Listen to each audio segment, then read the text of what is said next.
سلام، وقتان بخیر. امید که جور و صحتمند و سرحال باشین. بازم با یک ویدیوی ما خوش آمدین. قبلا دو ویدیو را درباره دانه براتان آپلود کرده بودم. این دفعه هم دوست عزیز ما محمد شاکر جان دانه برای فارم خود شروع کرده که البته همه موارد در نظر گرفته شده، از کلسیم گرفته تا پروتئین، همه چیز در چیز زیاد شده که البته ما خودمون استفاده میکنیم. شما دیده میتونید این دانه است که مثلا ما خودمون جور کردیم و محمد شاکر جانم جور کرده و تشکری از پیشش میکنم که ویدیو را در دسترس ما قرار داد تا ما به شما نشر کنم. اکثریت دوستای ما مثلا در بخش دانه خیلی مشکل داره، چون دانه در فارمداری حساب دانه که هست خیلی گزاف میه از نگاه اقتصادی. دیگه شما مجبور نیستین که مثلا برین از دانه بازار استفاده کنین، فقط در دانه اونمو چیزایی که مثلا کلسیم است و پروتئین است و بعضی موارد دیگه است که در نظر بگیرین، شما میتونین که با قیمت خیلی مناسب یک دانه را جور کنین. دیگه شاکر عزیز تمام معلومات در ویدیو گفته و شما این ویدیو را تا آخر تماشا کنین و همچنان اینمی ترکیب یا فرمولش که است ما در یک خود ویدیو درج میکنم. شما میتونین کل اسکرین شات کنین و طبق زو اونمو دانه تان آماده کنین. و اگر ویدیو خوشتان آمد ویدیو را لایک کنین تا دید فارمدارای دیگه هم قرار بگیره. و همچنان بازم براتان تذکر میتم که در خود ویدیو ما اینمی فرمولی که هست به شکل متنی مکملش درج کردیم و شما میتونین که از او استفاده کنین، یعنی به چی مقدار چقدر مواد استفاده میشه. شما او را میتونین اسکرین شات کنین و اگر بازم کدام مشکل بود میتونین در بخش کامنت از ما پرسان کنین. خب بریم ویدیو را تماشا کنیم.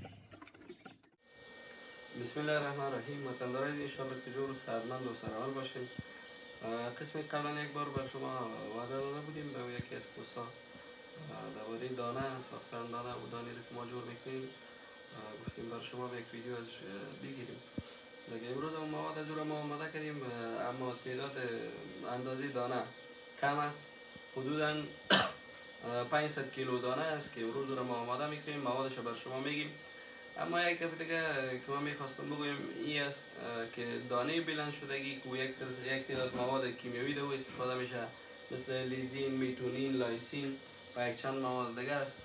دیگه اونا در داخل از استفاده نشدن. همون مواد سادهش است که تا یک حد بسیار زیاد داره همراه شما همکاری میکنه، هم مصارف شما رو کم میکنه و از دیگه طرف برای مواد شما خوب است. دیگه اینی مواد شما بر شما معرفی میکنیم بر 500 کیلو دانه است. اولش خب تقریبا نیمه از مواد در کل دانه جواری است. شما جواری کوشش کنید جواری وطنی بگیرید، خودتون دلیش کنید، مایدهش کنید. از این کدام اگر مایده تر میشد بهتر میاد. و مواد دیگهش که از گندم است، گندم هم خودتان بخرید و بعد از اون مایدهش کنید، انشالله به این اندازه کافی خواهد بود. و این کس پنبه‌دانه است. پنبه‌دانه کس از یک طرف چون در دانه روغن لازم است، دیگه کنجاری پنبه برای شما کمک میکنه تا هم یک روغن فرض مثال روغن باشه که مضر نباشه، چون این روغن چی کس بازاری یک تعداد زیادش معلوم نیست که فرض مثال از چی است، دیگه از خاطر روغن از زیاد مشکل زور نمیکنه. و از دیگر طرف در هضم و جذب دانه هم همکاری همراه شما میکنه. و اینی هم کس برنج است. دیگه شما وقتی که دانه رو جور میکنید حدود 20% از این رو میتونید که از برنج هم استفاده کنید.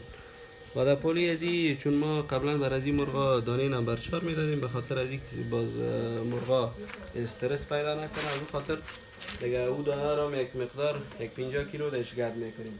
و مهمترین مواد از این دانه کس اینا به خاطر هم اندازه کلسیم مرغا رو پوره میکنه و همو روغنیات و ویتامین‌ها و پروتئینی که ضرورت داره برای خوب است دیگه.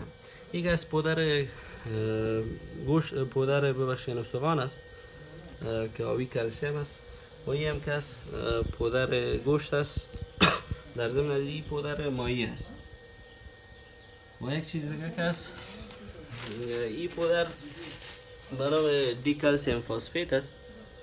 دیکلسیم فسفیت که از همون نامش معلوم است به خاطر کلسیم است. دیگه این دانه را ما جور میکنیم. یک چیز دیگه شما که از یادم نره و شاید شما پرسان کنین، حدودا اندازه مواد است که مثلا کدامش چی اندازه باشه. در این مواد شما 40% یا 50% میتونین که از جواری استفاده کنین، تا 30% شما میتونین که از گندم استفاده کنین و دیگه شما که از اینی پنبه‌دانه و مواد کیمیایی دیگهش از پودر است.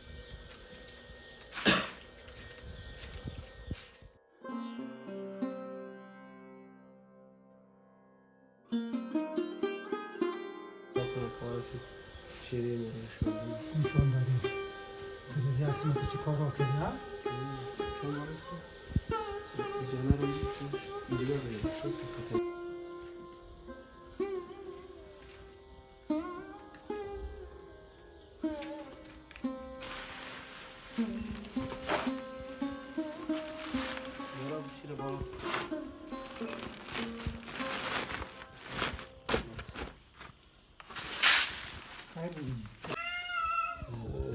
وطنداره این دیگه تقریبا بعد از 1 ساعت یا 1.5 ساعت بعد دانه ترکیب شد. یکم ذره خاکپور هستیم، خاکپوری شبیه باشه.